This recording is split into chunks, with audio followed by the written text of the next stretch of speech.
AI makes things clean.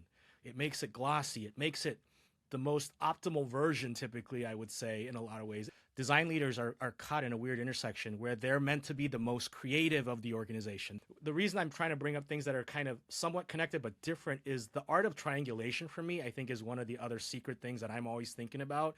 You have to open your aperture to be able to take in different inspirations and then retriangulate and create unique outcomes.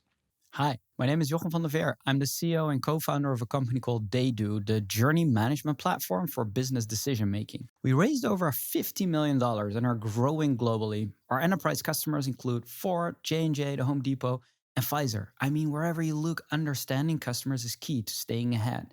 But in order to do this at scale, aligning so many different teams with the customer journey is incredibly hard, but it is possible. I really wish this podcast existed before we started our company because so many companies are organizing around journeys and there's so much to learn. So, in order to share what I'm learning, what I'm hearing with our community, I meet with industry experts. And in my video podcast, I'm here to explore the world of business strategy, design, and journeys, customer journeys, to really get an understanding of how leaders are changing their way in their business. So, let's dive into the show.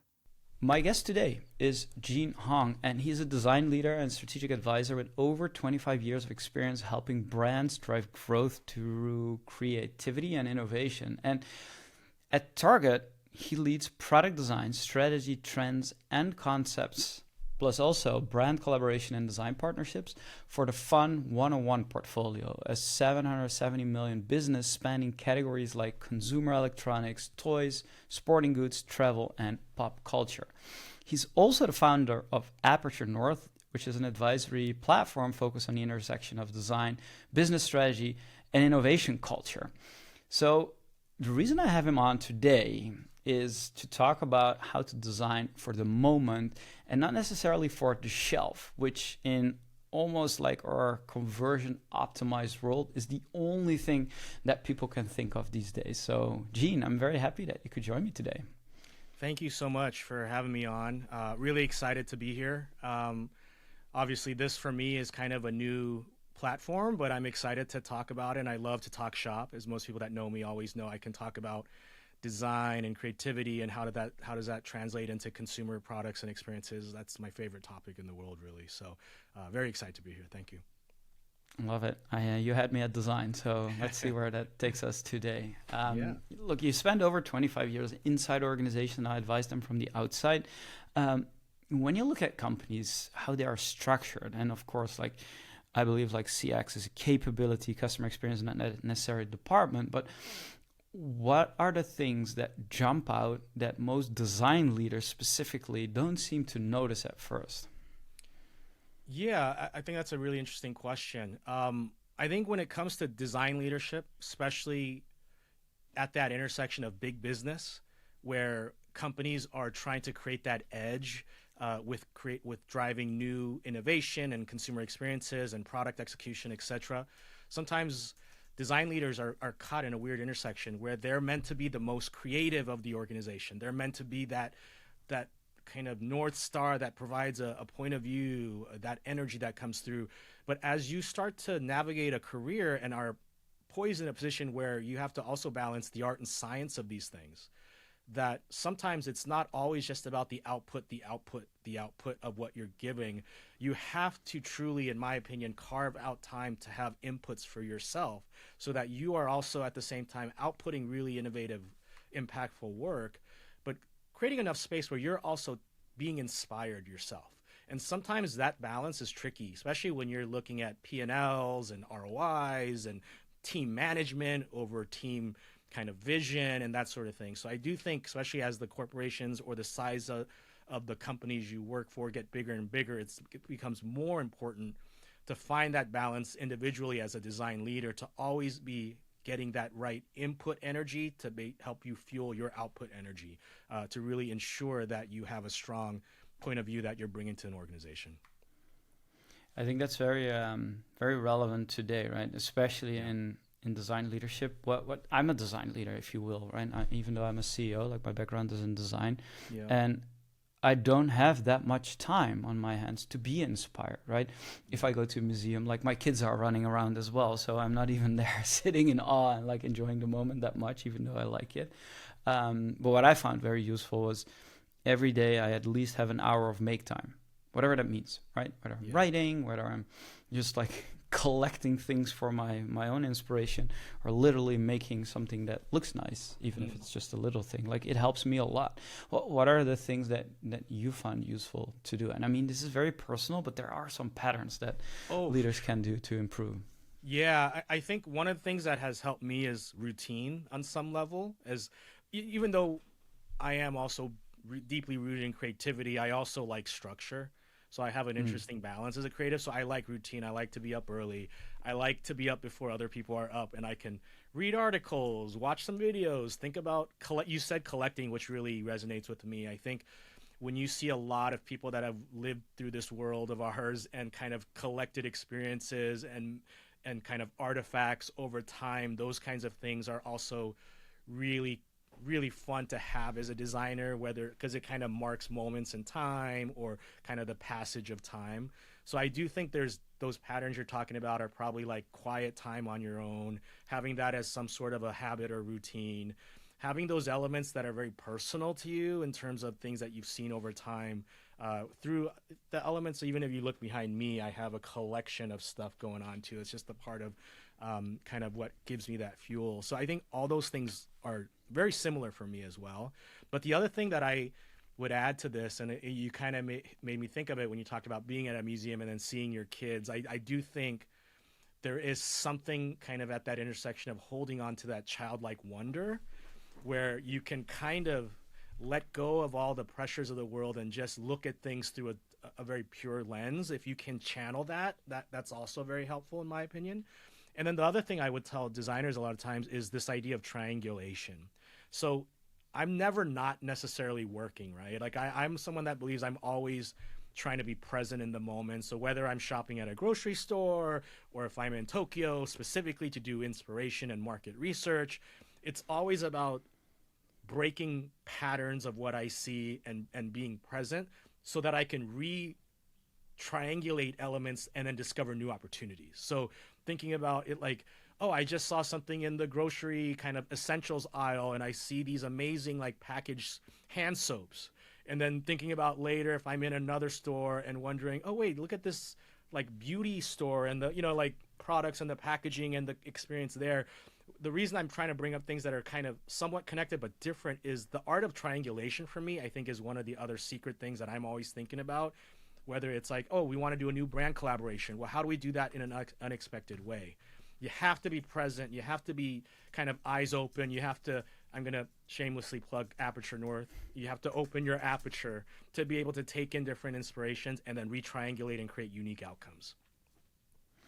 The triangulation is a good angle because AI is making design easier than ever. Absolutely. But what you're talking about is not something that we can substitute with like some tool or some like hacked cobbled together process, right? Anyone can make something. Like even I can go and like design a wonderful collab with name your favorite like artist and then do something that could be Target or selling through Target. It's very easy to generate that, but like triangulation and what is maybe underneath that is like good judgment, Mm, which is a skill you build over time. You just absolutely. can't learn that like in a couple of weeks, is more critical than ever, right? And I mean, I don't know how you've done all the design critiques with your teams, but there's so much more work to review because it's so much easier to create, to generate, and to make work that Yep. even judgment becomes more important because you have to be like faster in like, okay, this will never fly, this will never fly, this continues. So how do you see that evolve in the next couple of years when we're thinking about judgment being essential for new Yep. designers coming to the world? It's more easy than ever to make something. They're not necessarily practicing the craft. Yep. So is triangulation, is judgment something we can learn without doing the craft? Yeah, it's going to be a very interesting thing for both of us to see how the next year or two probably plays out. I mean, we're seeing the prevalence of way more.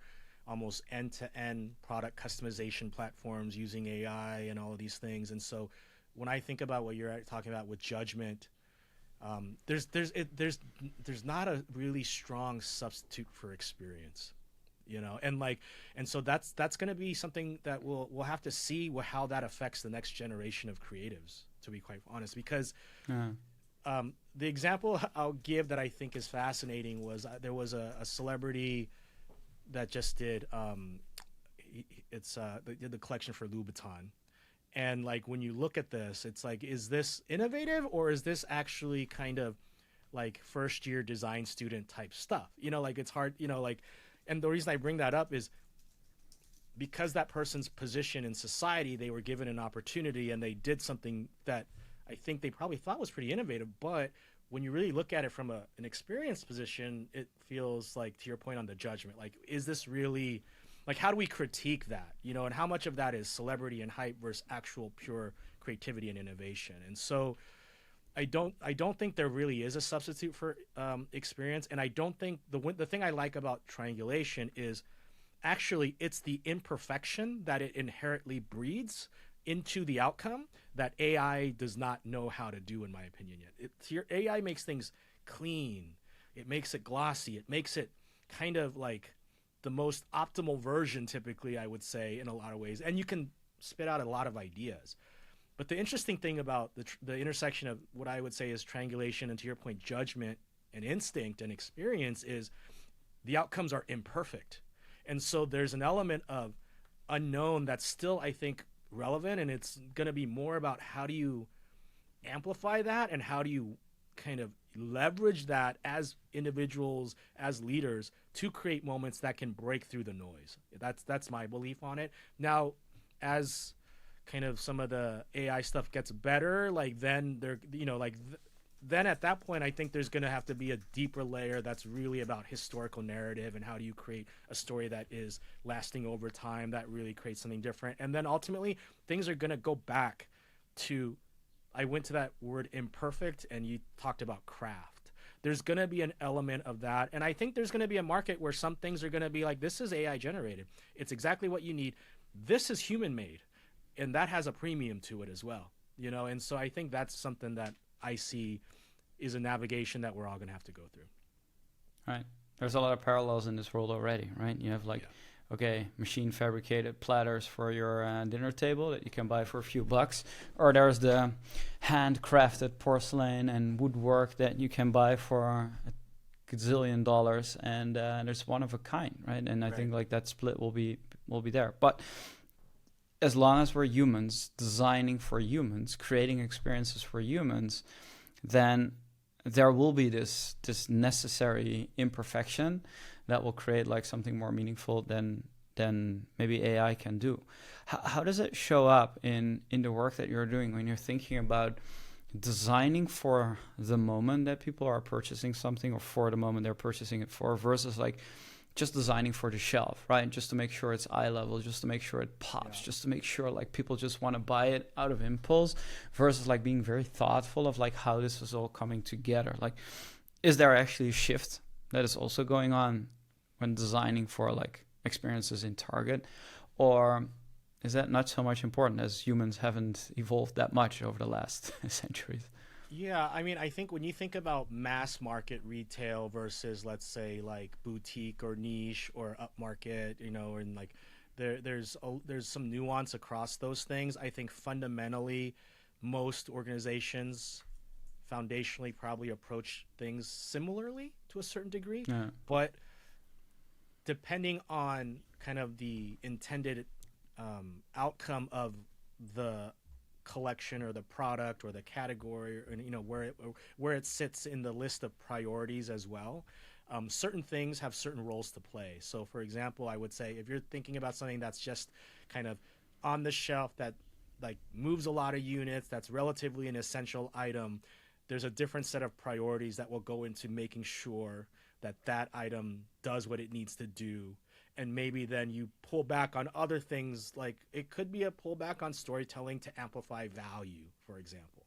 However, in an ideal scenario, you would like to think whatever foundational brand that it sits under is still going to be stewarded in the proper way so that it still has enough equity built in and into who or what the brand is, so that that is still relevant. I think where it gets to kind of those special moments where you really want to drive traffic, you really want people to talk about it, for it to maybe go viral, for it to kind of create a world and a life of its own, then it's really, in my mind, the approach switches slightly to think more about the community you're serving versus less about maybe the gross margin or the end execution. And so when you think about those special moments, we do a lot of different things. And I've done a lot of different things, from traveling the world to research it, to understand it deeply, to finding consumer segments that are huge, deeply rooted fans of this brand or ecosystem, and learning and talking to those folks and really doing some consumer insight work with them. And all of that stuff really helps set the foundational tone. But I still always will believe the magic that comes on top is a consumer will never be able to directly tell you exactly what they want either. So if you take everything a consumer tells you what they would want to heart completely, you're at danger of giving them something they don't really want, because they're not privy to all the stuff that you or I might be privy that's happening or that's moving forward. So you want to take that information, but you want to add a layer of kind of secret sauce that is slightly unexpected, imperfect, all of those things. And that really only comes when you have an environment where the people that are working on those projects and products feel safe enough and free enough to say ideas that are outlandish and absurd, and not be ridiculed about it, but for people to continuously lean into that and be like, oh wow, that's really interesting, but what about that plus this plus that? Like, you want to get to a place at the end of those brainstorms and critiques and conversations that you'd never expected to get to, and it wasn't fueled purely by historical data. And that really requires trust and safety in an environment where the different people can contribute and say outlandish things that could be considered too far left or right or up or down. And then it's really someone like me, one of my jobs is to kind of always take that in, be open to it, shape it, shift it, channel it, and then ultimately have a layer of judgment to understand, okay, I think this is actually really fresh and new. It's not so far like what you originally wanted, but it's an element of that. But we get to do this, and the gross margin can still stay here. Now we can do this, and we can scale that, and now we have something. So that's kind of one of the things I always like to layer in when we're doing this. How do we get deeper than skin deep? Because there's a lot of things that are obvious, and we may end up in the obvious spot because that's just the way business works. But if you don't take the journey to kind of dig under the obvious to come back out on the other end and figure out what you want to take from that total kind of due diligence, then you might be missing something. Right. This element of surprise is essential. Like, people expect A, and then there's like this new thing that can completely reframe what they have had as a preconceived notion. So Target is famous for, like, I came for one thing and I left the store with 20, right? So when I think of retail, not necessarily Target in particular, but when I think of like a big retail organization, if I'm in that store, like, I'm shopping around, what I don't realize, like, obviously I know because I'm in customer experience, but most people don't realize, is that it's a blend of all these different departments working in unison to make sure that all these things are available to you. The products have been designed and are literally on the shelf, but there's also all these competing priorities. So when we think about people in experience working on insurance companies, banking products, like more of the intangible services that we need in our lives, it fascinates me that it's really hard to think of, oh, we're uniting all the different parts of the business to actually like make buying insurance or having a bank card in the first place possible. But it seems like retail has already figured it out for ages. So why can't like experience-oriented organizations learn from like how an in-store experience actually represents all these different business units, all these different silos, if you will, coming together to create that experience, so that when I enter, even though I think I'm going to buy one thing, I leave with 20. Right. That's such an interesting one, right? When you put it in that context of like insurance or banking and stuff, I do think there's little sparks of it here and there that I feel like I'll notice, where I think kind of from a mindset perspective, certain organizations are trying to tap into that. Now, there's always a long road and a very long distance between an idea and the execution of it, right? And even at mass retail, whether it's a Target or if you go to a Walmart or any of these stores, all the way through kind of just like all the different experiences we're seeing, I think storytelling is critical, and figuring out a way for that storytelling to be stewarded across the total experience is very difficult to do. But if you can just achieve an element of it that's enough to keep things sticky enough, you can kind of replicate that, And I think sometimes one of the things that come to mind for me when I think about it in the context of, let's say, insurance or banking or some of these things is, and I think I recently saw something interesting at the Mall of America. Citibank had like a travel lounge store in the Mall of America right now that had a cafe and it had an ATM machine. It's basically a credit card thing, but it was talking about your next vacation. And so I think what I noticed about that, and I'll bring that back into what we're talking about, is really focusing not necessarily on what is the product you're selling, but who are the personas and the people you're selling to. And then thinking about, at a very basic level, how do you give somebody a joyful experience that they want to either experience again, tell a friend, post about, oh my God, that was the best. I've never thought I'd be that curious about insurance. Now I have home insurance, life insurance, and and so like, how do you create an element of, honestly, of just basically joy or fun?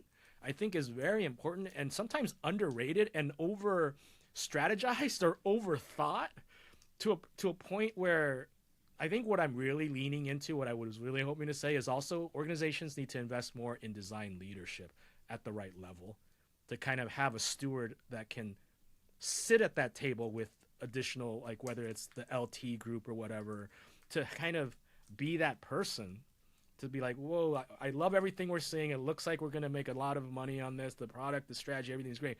Now, is it fun? Are people going to actually enjoy, or something? I think that's probably deep in my heart. What I'm trying to get at is wanting more organizations to have that element included in their strategy when they're building leadership teams, to really ensure that this is something that will be infused into the culture of the business. Because quite frankly, like marketing, when priorities have to come into play, without that, you're going to basically cut that out of the equation most likely every time. If you're enjoying this conversation, don't forget to subscribe on your favorite podcast channel and leave a review. It makes all the difference. The Experience Edge podcast is where I interview business leaders, CX pioneers, and the best designers who share their insight on creating business impact, having an edge on the customer experience. If you want more exclusive content and behind-the-scenes access, check out the Experience Edge podcast on YouTube and LinkedIn so you don't miss a thing. Now let's get back to the conversation. Why do you think that is? Because like it almost like you stepped over like one of the most important points you made, because you said like, yeah, we're going to make a ton of money out of this. It all makes sense. We're going to do this. But what about fun? But I think like what you forgot is that most leaders in experience and design not even get to the point where the CFO or the CEO or the executive leadership team is saying yes to their idea. We get it. It will make a ton of money. Right. Like they don't reach that point. Yeah. They reach a point where it's like, we doubt that this is the right path forward. Yeah. What about optimizing on price? What about, fill in the gap, known solution to the problem, right? So I really appreciate that fun should be there. But I think like the step before that is tying actually like proper experience design to financial business outcome that people can actually say, okay, yes, I get it. Makes sense. We're behind this. We're going to invest in this. We're going to do that. So what makes it different maybe with like the experience you had versus like where many experienced leaders struggle? Like what have you seen or what are you doing differently to almost take that as a given? Yeah. So there's a couple things there. I do think there needs to be strong advocacy, which means then whoever is the leader that's presenting these cases have to have credibility as well. So there's a bottoms up in terms of you have to establish a record of performance and credibility, but then you also need advocacy at the top to kind of have an open ear for that.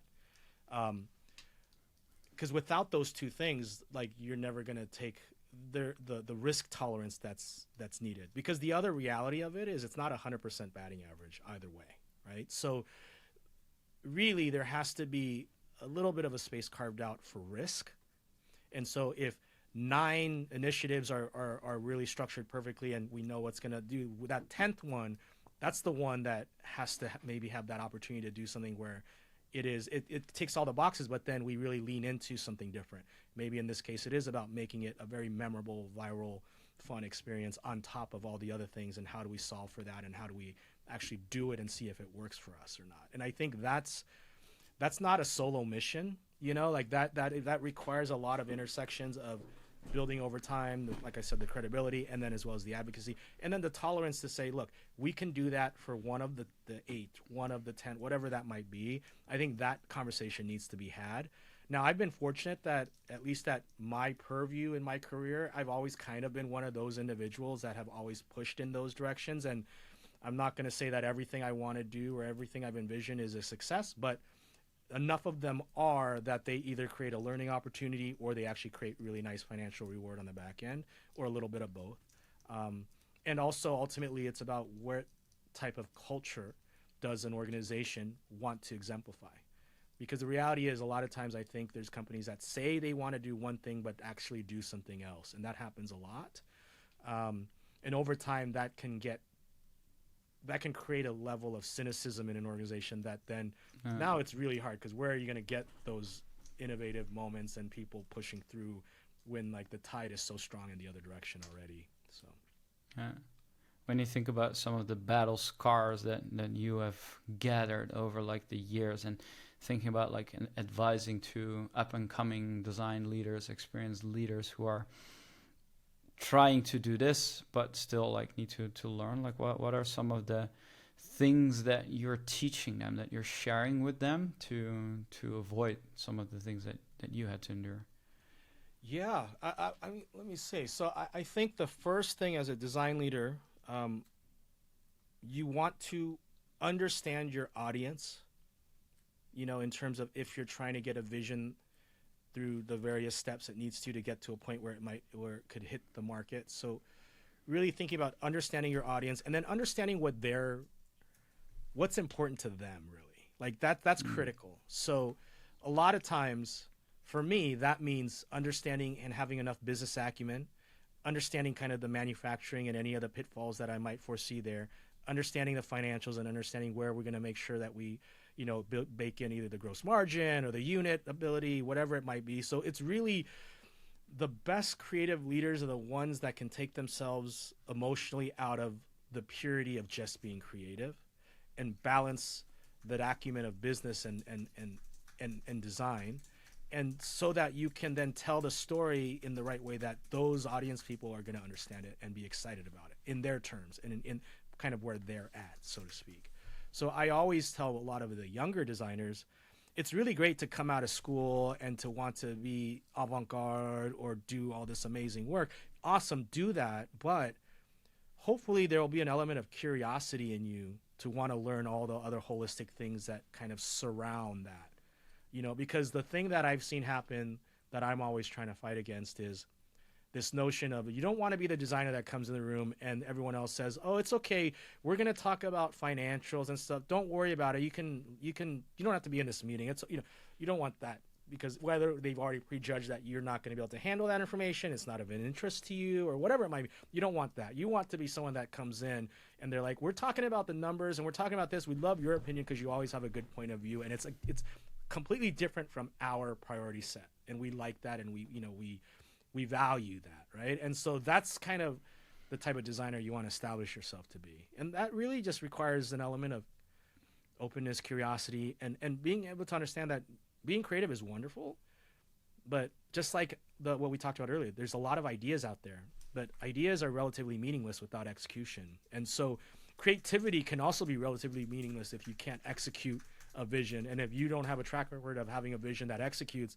you're not typically a creative that business people will want to work with, because you don't have that history. And so I try to instill that in designers all the time. It's like, designers tend to be introverted sometimes. They're very creative. They might be a little shy to say their point of view. So really at the early stages of a career, it's about building that confidence and understanding how to kind of start projecting toward that. And as you get later on in your career, it's about really being multidimensional as a designer. And then how do you apply creative elements to things that aren't creative necessarily?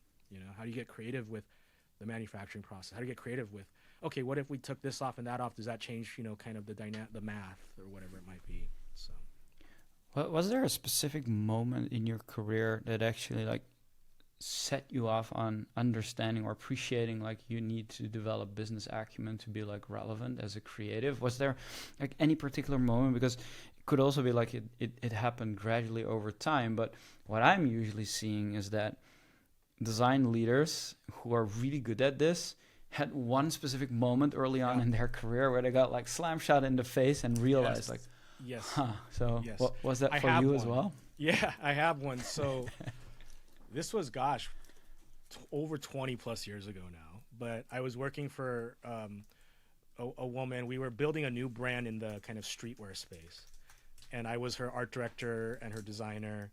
She's tough, very tough to like. She just was. Her note. She would bring in a yoga instructor at like 6 p.m. and go to the yoga class for an hour in the building, and then come back to the office. Like she was like, it was like she was a grinder. Um, and I remember, I was having a, What's the I was point of that yoga class? I Sorry. don't, yeah, right. That when you think about that, and we're like talking like 2002, 2003. You know what I mean? Like, so it was a long time Yeah. ago, but like, yeah, it was a lot of work. And in hindsight, just as a side note, she hired a lot of really young, talented, hungry people. I think because she knew that's the type of people she needed to be around to be able to exercise this type of commitment and grind Hmm. to the work. But I was struggling with so I was designing different programs, and I was trying to design a program where we needed to hit a retail of $5 for a T-shirt program, table program. And it was challenging because it's like, what do you do? It has to hit $5. That means it has to be made for like $1.50 or two, like. And I was struggling with it, and that's when I learned one lesson. And then I'll talk about the business acumen piece on top of that. Sometimes as creative, the beautiful lesson with that was how much more difficult it is to design with constraints. And what that makes me think about as a creative, and it kind of goes back to when you're young and you're creative and you're coming into the world and you want to do all this stuff, and developing ability internally to self-critique and self-edit and self-constrain, kind of building that judgment early on is helpful too, because it'll get you prepared to deal with other people's opinions, as well as challenge yourself to kind of design within constraints. I think that was important. So that was something I was learning through that process. And then my boss at the time was, when I finally nailed it and got to a place where she felt comfortable with and we are going to go with this, she took me aside and she's like, look, I want to tell you something. I know this was a hard week for this or whatnot. You have a very big future.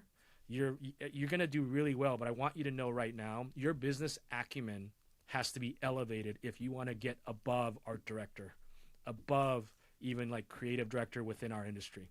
That's how you're going to get to those levels to lead a whole design enterprise or and whatever else you want to do. And so the way she framed it at the time, again, like I was 25 years old, 20, I was ambitious, I was hungry, I was working really hard. But that, I just always remember that moment because she really stressed that in me. And she's like, look, I want you to know that because I want you to be successful and I don't want you to get burnt out and just like think that your world and starts and ends with just drawing and graphic design, and like think bigger, think more into kind of the business side. And so that was the moment. I still remember it to this day. I remember having that conversation. I remember realizing, okay, how do I do that? Because it was just not something, and then so I started to just get curious. And I mean, you fast forward 20 some plus years later now, and it's a big part of basically who I am as a leader. Like I'm basically somebody that's always thinking about everything holistically, just because I've learned to think that way over time. Yeah.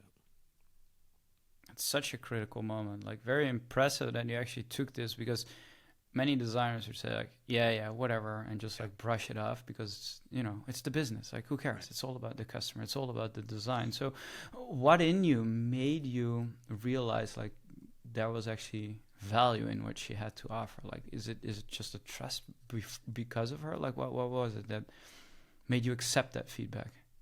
I think it was probably also partially because, and this might sound silly, but I went into the creative field because it was fun, interesting, joyful. I didn't go to college and studied accounting. I studied graphic design and fashion merchandise, and I wanted to do all that.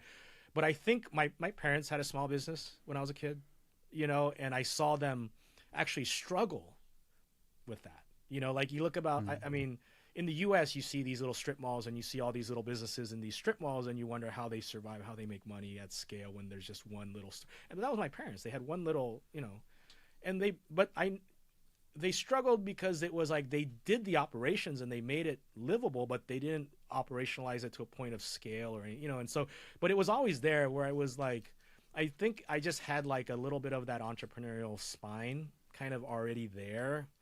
Um, and I always, just I think there was an interest in it, even though it wasn't the most exciting thing for me to go into. But I think I always had that gene in me, I guess, to want to be an entrepreneur and to build stuff and like new things in the world. And I knew the power of it because of my experience working in retail stores as a college student and being able to be a part of a community where we were, you know, selling brands that were changing the world in some way. Because I used to work. So back in the mid '90s, I worked on La Brea, which in LA is a famous street that is known for streetwear before it became like globally what it was, and it was just the community around these small creatives and brands.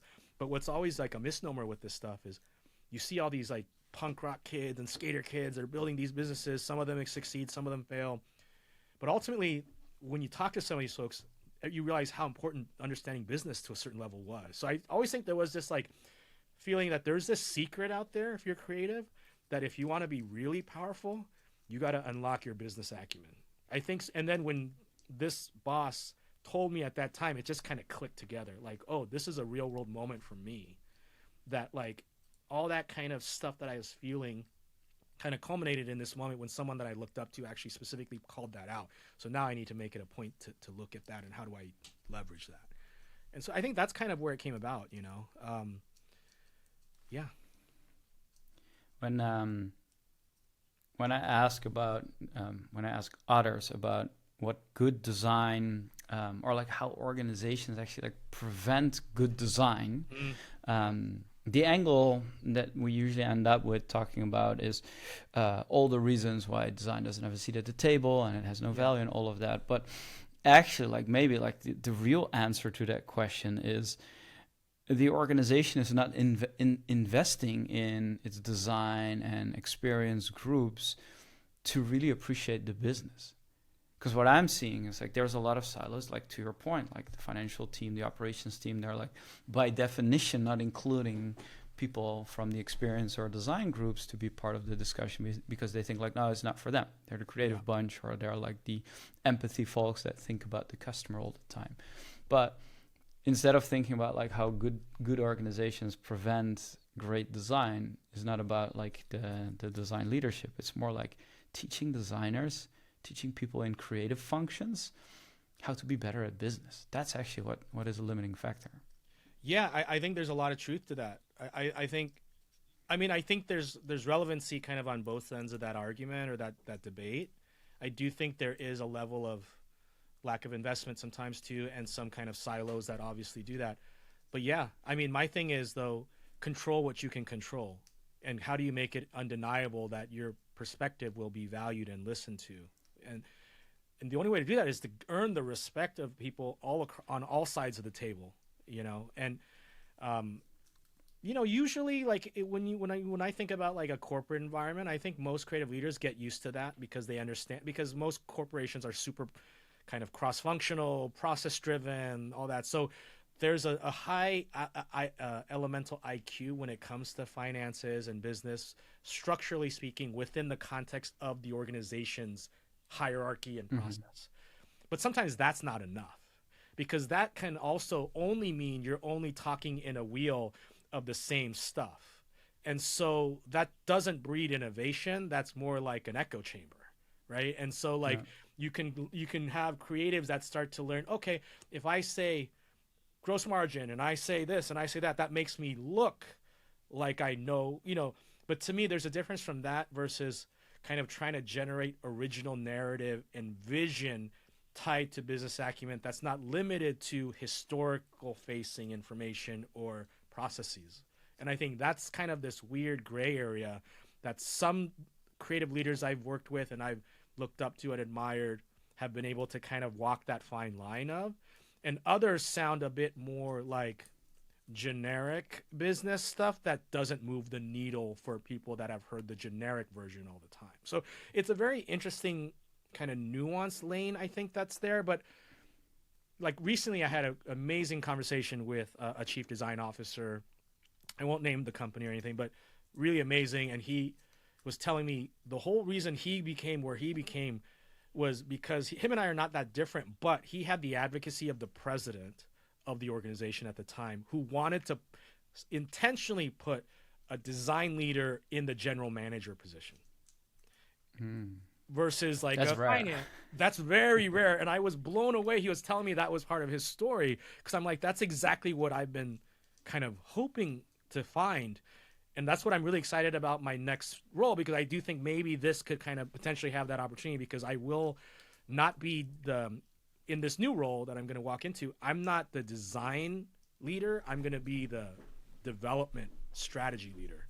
And I have a peer that's going to act as the design leader, which is going to be refreshing for me, because now I can focus more on the strategy and the pipeline and the LRP and the partnerships, and not be having to try to lean into that while still focusing on design critiques and so forth. No, and it's also crazy to think about, like, creativity is put on one end of the spectrum, and then almost like intelligence, like Right. business acumen on the other side. Yep. Yep. But if we're honest, like, it's the same. It's Yeah. probably even the same parts of your brain that are working to be creative, to see the connections that weren't there, to truly understand, like, how to make, I don't know, a person buy a thing from you. Yeah. That involves everything from like supply chain to designing that whole experience to the product in its first place, and then also making a profit while doing that. Like, Yeah. that's an incredible, like, creative endeavor to do that. So it totally makes sense to put someone who has had that title from a design or creative perspective Yeah. in a role like that. Yeah. But And it's it's more rare rare. than it's common. Yeah. It's rare, but I see pockets of it here and there that always gives me hope, because, you know, I do think that's kind of the intersection for, I would say, kind of the newer generation of design leaders coming up. I think it's very important, especially when you add the additional complexities of AI and all of these things, and really thinking about, well, then what are we kind of as individual human beings? What are we bringing? You know, what are we of value? How are we able to kind of really amplify those things? And a lot of times to me, it's like, it's kind of that, like, how do you kind of play the symphony, you know, in a way? And like, to me, like, a symphony is a really great metaphor, in the sense that, I mean, when you think about music and classical music, it's so technical, and there's a lot of, arguably, like, mathematics and all this, but then it's also this, like, really great coming together of so many moving parts, and like having the ability to do that at the level of a large organization at scale and execute it through product is literally like kind of creating a grand opus, if you can actually make it happen, And so there's elements of that, and I think designers are uniquely positioned, if they can tap into the right elements of learning, to be able to play that role a lot of times, at least as one of the people to play that role within an organization.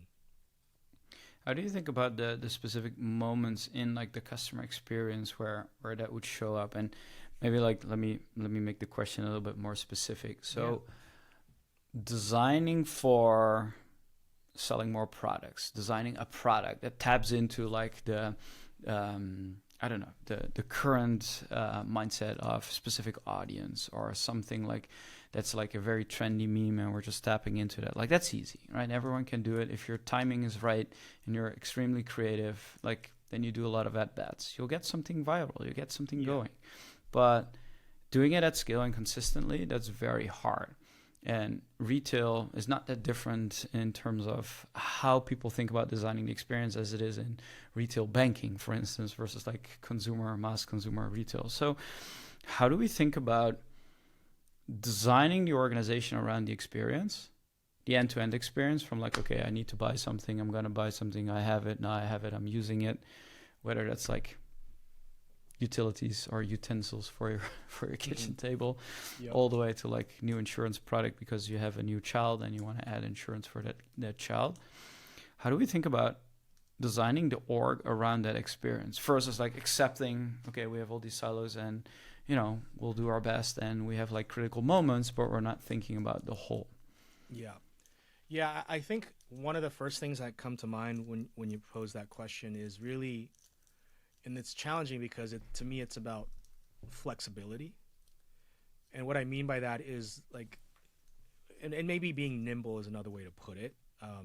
But I think in this day and age, like you can't do things kind of in that traditional waterfall methodology, right? Like things have to be able to be done quickly so you can experiment and fail and kind of iterate and all of those kind of good things Sure. that we all understand. But within an organizational structure, I think where I see that happen well, sometimes in organizations that are really large, it happens in spite of things, so to speak, like whether a project happens to be slightly under the radar. And so instead of having five executive shareholders, you just end up having one because everyone else is like, I don't want to deal with that. You guys go ahead. We trust you. Sometimes those kind of environments actually create unintended flexibility and speed because the organization kind of as a whole might say, okay, go ahead and do that. We'll get the 5 or 6 crazy people that we've identified. You guys go do that. Then all of a sudden that becomes successful. And then now they're like scale right away, right? Like that kind of, I've seen that happen.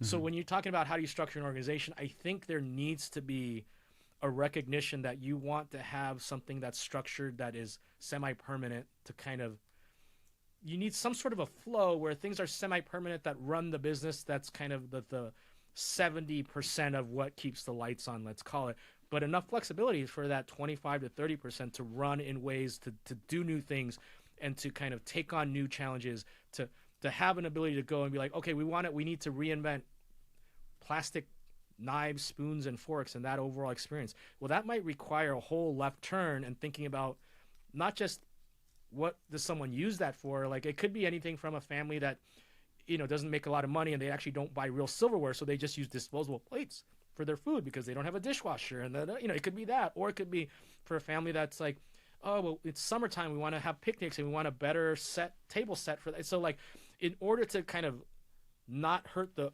priorities that are in place, but to do something innovative, you kind of need flexibility to kind of deploy certain groups of people toward that without it disrupting the whole or the total.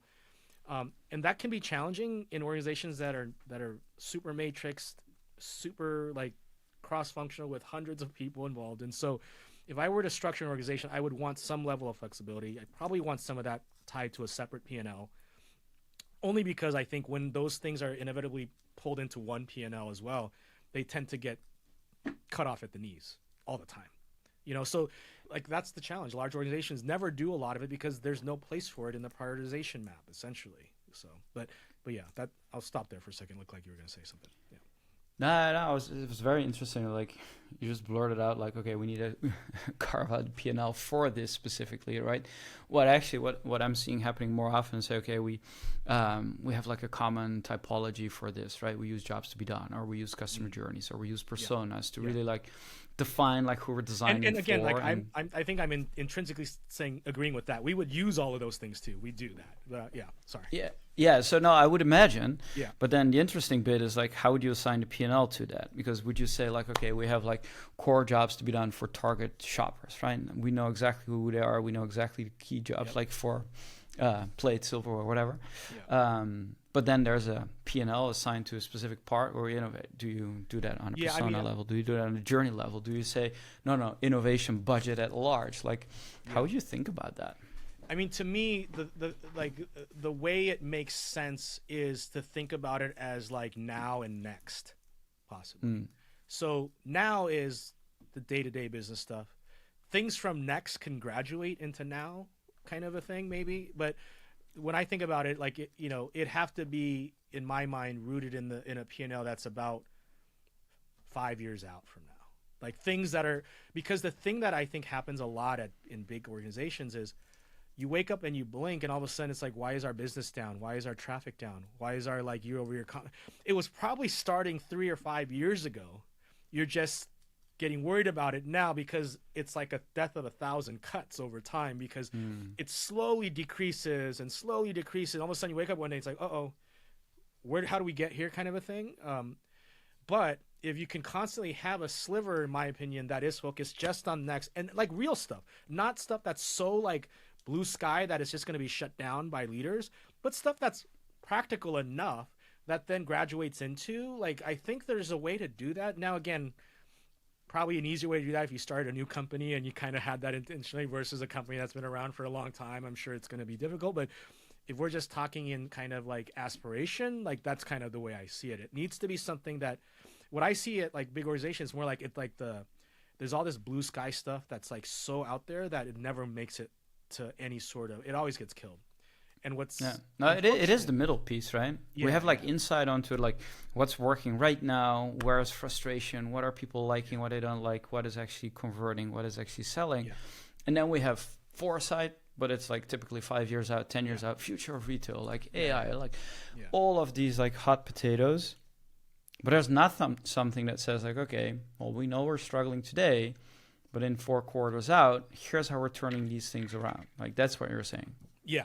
Because what happens right now typically is that middle ground is usually tasked on the main group, and then Yeah, you'll and they get are like conversion optimizing, like short-term yeah, focus, like pushing more product, like yeah, that. and then it becomes just more like innovation theater, maybe or just Exactly. It's not it's innovation. It's just just like yeah, yeah, yeah, conversion rate optimization. yeah, yeah. So, Yeah. and I've never actually been in an organization that has a middle ground like that, but that's what I would want. I think if that was like the challenge. Yeah. All right. Love that. Whereas Aperture North focuses it on because you've been in the belly of the beast of like massive companies, have done collabs with the biggest brands in the world. Yeah. Um, Aperture North has a different outlook. So talk to me about what's your unique point of view, like increasing your aperture or like expanding Yeah, your yeah. aperture I as you mean, pointed it? yeah. So, I'm always kind of curious, and I always am trying to I continuously push my thinking and whatnot. And I felt like I had run to a certain point in time in my career where I was doing all of these different things, whether it was being an executive chair of our Asian Business Council internally or being a mentor for some of our accelerator programs. And so I started to seek some external organizations to do that with, and I found those. And kind of in that process, I realized that some of the things that I thought about are things that I wish I knew when I was at a certain stage in my career, or certain perspectives that I had that, you know, like I can share freely here, but some of it doesn't always make sense in the large corporate environment. But they are things that I think make sense and that need to be explored because, there's not a perfect answer for anything. So the idea of Aperture North, I mean, really, Minnesota has become kind of a home, even though we will be moving soon. So it's obviously kind of a nod to the North. But really, the Aperture is really about having the ability for us as individuals, as businesses, to open our aperture so that we can widen our purview and be able to see the total picture a little bit easier. Or again, going back to this idea of triangulation, it's really about more exposure to different things to ensure that you have all the information you want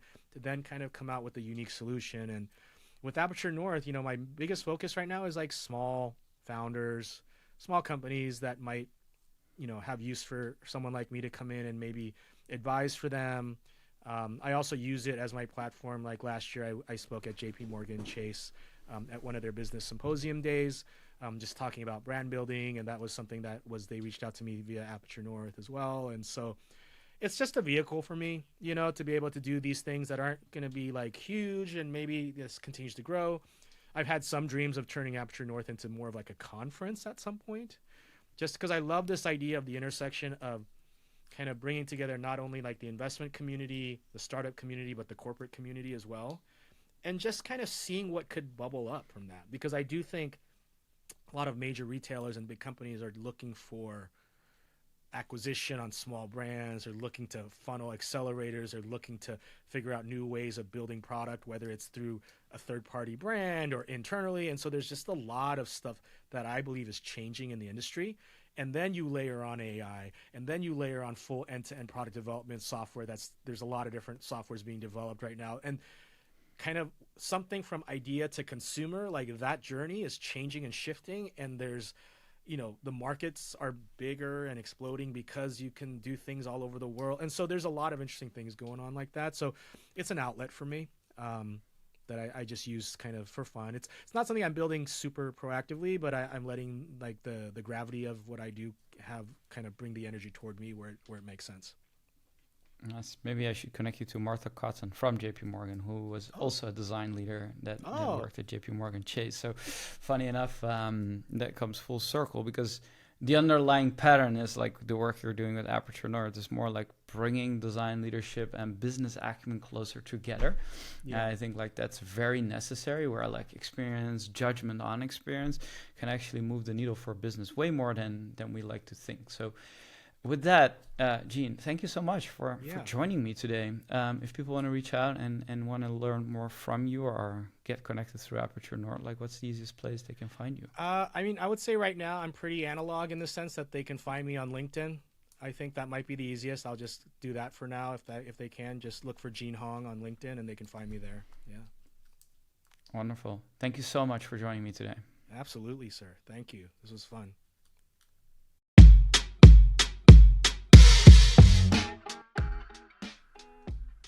All right, and that's it. Thank you so much for listening. If you found this valuable today, don't forget to subscribe to the Experience Edge on your favorite podcast channel, leave a review, and share it with your team. I'd be delighted.